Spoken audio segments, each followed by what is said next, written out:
You're grounded until you say sorry to your cousin. My mother snarled at my 8-year-old son before the entire family. Then my sister jumped in. So what if she's at fault? You're a boy. Your duty is to apologize. That's the rule. The room erupted in laughter. My cheeks burned, yet I only muttered, all right. The next morning, our family lawyer burst in, shaking. Ma'am, what have you done? My name is Patricia. I'm 33, an accountant, and a single mom. My 8-year-old son, Ben, is my whole world. He's the sweetest kid, obsessed with rocks, and still adorably mispronounces espresso. I'm the kind of person who works 2 jobs during tax season, the one my family calls when a bill is due today. I keep spreadsheets for everything, rent, groceries, even the exact date my sister forgets to pay back a loan. I was always the dependable one, the fixer, the family wallet. One Saturday night, we were at my mom's house for a cousin's birthday. It was pure chaos, balloons, pizza, grease, glitter everywhere. Ben and my niece, Leia, were playing with a karaoke mic. Leia shoved him. He told her to stop. She shoved again. Ben, being Ben, took the mic and firmly said no. That was it. No screaming, no hitting, just no. Suddenly, my mom turned from the sink like a drill sergeant. You're grounded until you apologize to your cousin. She barked at my son, loud and sharp. Everyone turned. I just blinked, disbelieving. He did it? My sister, Tori, stepped in, a smug smile plastered on her face. So what if she's wrong? You're a boy.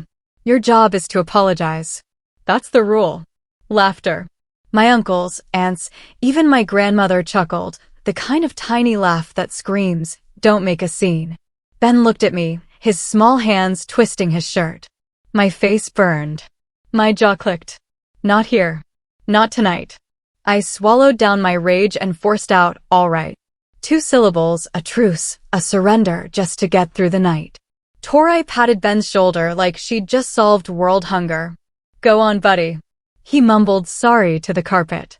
Leia grinned like she'd won a prize. I started gathering plates, taking deep, shaky breaths. As Tori passed me, she whispered, "You're welcome," as if disciplining my child was some kind of favor. Then Mom chimed in, "Boys need firm rules. Your father wasn't firm, which in our family is code for, this is your fault." We sang the birthday song, we cut the cake, we all pretended nothing had happened. I left early, a throbbing headache behind my eyes and a paper plate wrapped in plastic. Ben fell asleep in the car, sticky with frosting. At home, I wiped his face, kissed his hair, and sat on the edge of my bed, staring at the ceiling fan.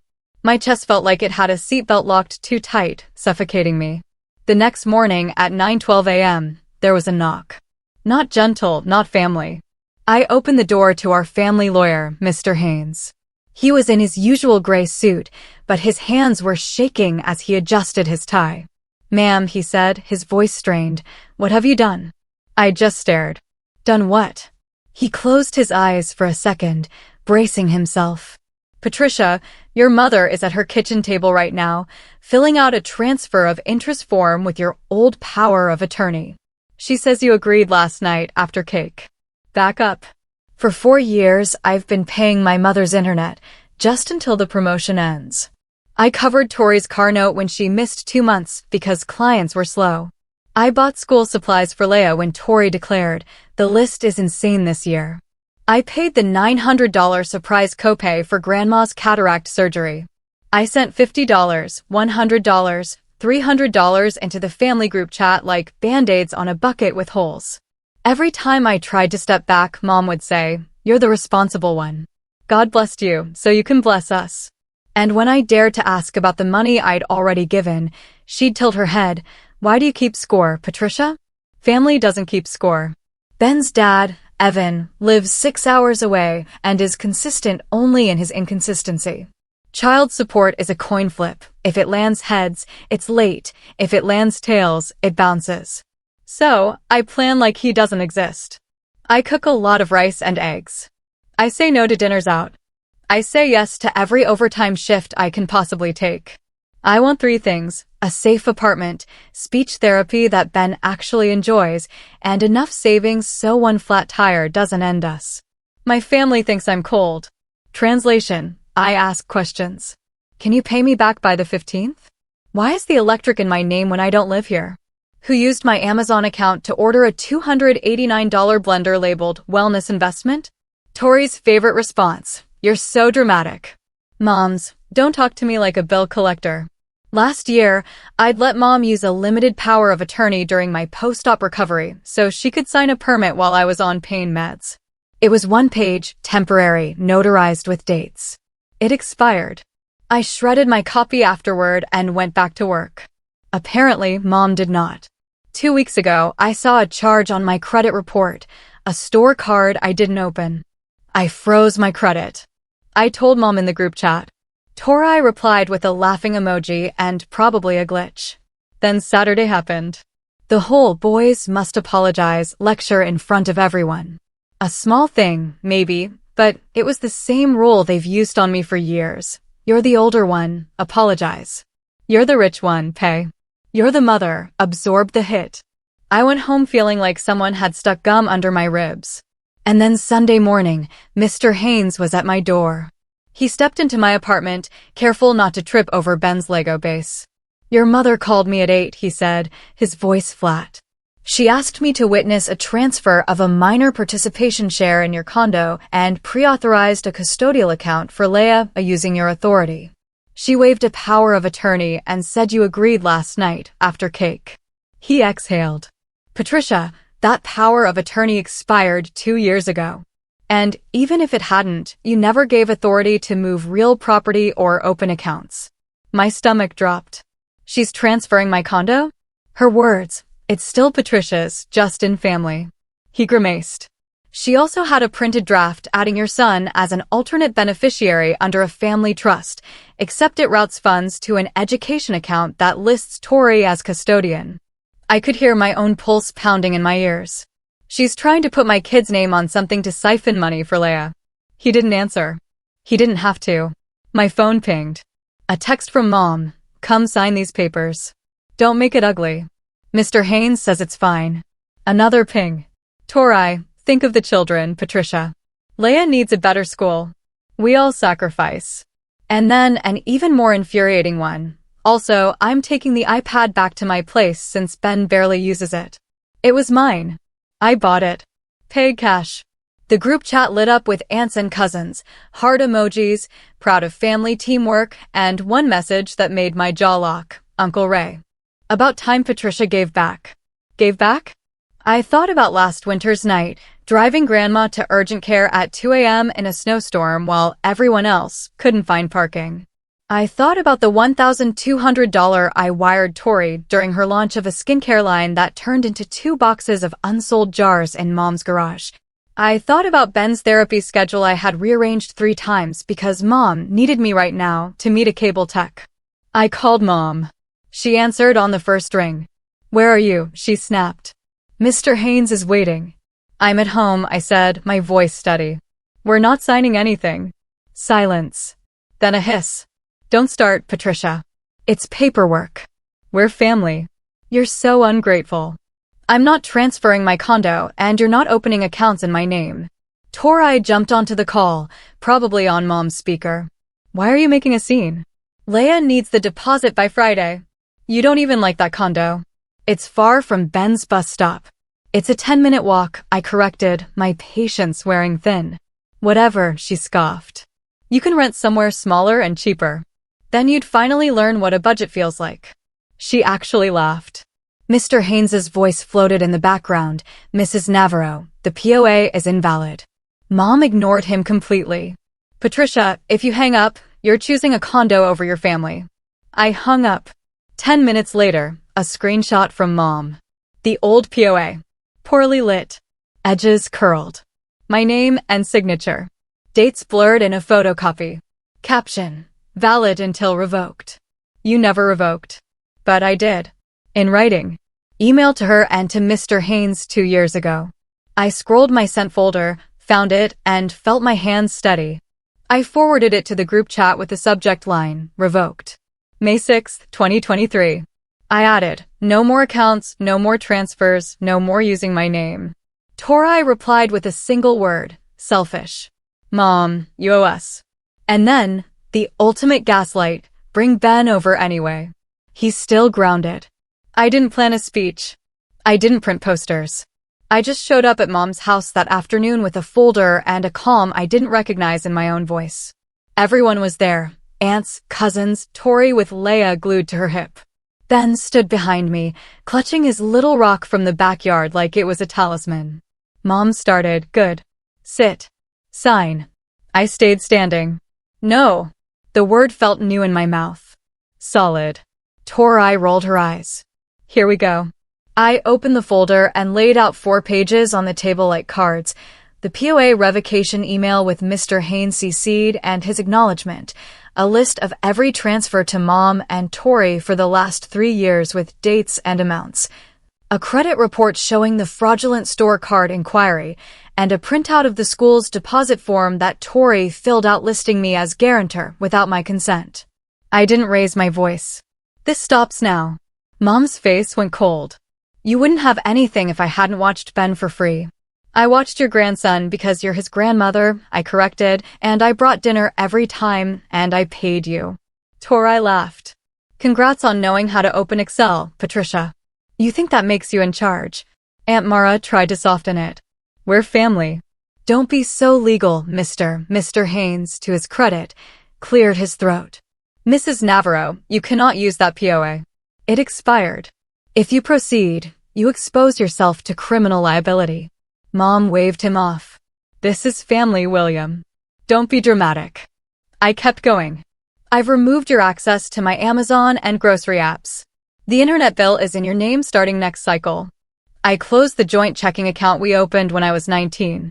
You what? Mom's voice cracked. I set a new boundary, I said, looking directly at Ben. No one disciplines my child but me. He is not grounded for saying no to being pushed. Tori scoffed. Oh, please. I looked at her. If you touch my accounts again, if you sign anything with my name, I will file a police report. And if you involve my son's name in any account, I will file for an order of protection. The room buzzed like a beehive, angry, shocked, humming. Mom slammed her hand on the table. You've turned into your father. Cold. Cruel. Maybe, I said, my voice steady, but I'm done being your bank. Ben tugged my sleeve. Can we go home now, Mom? Yeah, I said. And finally, for once, I didn't explain, didn't apologize, didn't soften. I left the folder on the table and walked out. The fallout was immediate and loud. By evening, the family group chat read like a sports commentary of my supposed betrayal. Aunt Clara, money changes people. Cousin Mark, we were raised to share. Mom, pray for Patricia. She's lost. Tori posted a photo of Leia in front of a private school sign. Dreams delayed because some people think spreadsheets matter more than children. Heart emojis stacked underneath. I muted the chat. I called the bank. I put a hard fraud alert on my credit. I set up new passwords, new 2-factor authentication, pulled every shared login like weeds. I emailed Mr. Haynes a summary of the attempted transfer with screenshots. He replied within an hour, you did right. If they attempt to file, I will block it. Consider your own counsel. I found a legal aid clinic. Made an appointment for Tuesday. I scanned the POA, the revocation, sent myself copies. I felt like I was building a fence around my life, one plank at a time. Not cute, not Instagram-worthy, but sturdy. Tori showed up at my door Monday morning, sunglasses on, a fake smile. I'm here for the iPad. No, I said, it's Ben's. It's yours, she shrugged. Mine now. We agreed I'd borrow it for Leia's homework. We did not, I said, and closed the door softly. She pounded for a minute, then stomped away.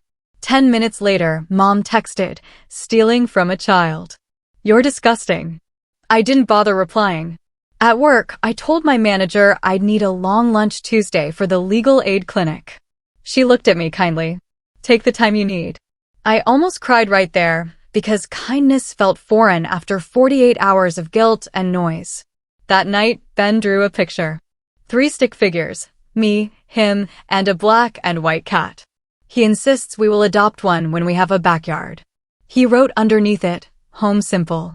No grandma, no Aunt Tori, just us." I put it on the fridge with a magnet shaped like a tomato. Mom called 12 times. Voicemails stacked up, from sad to scathing.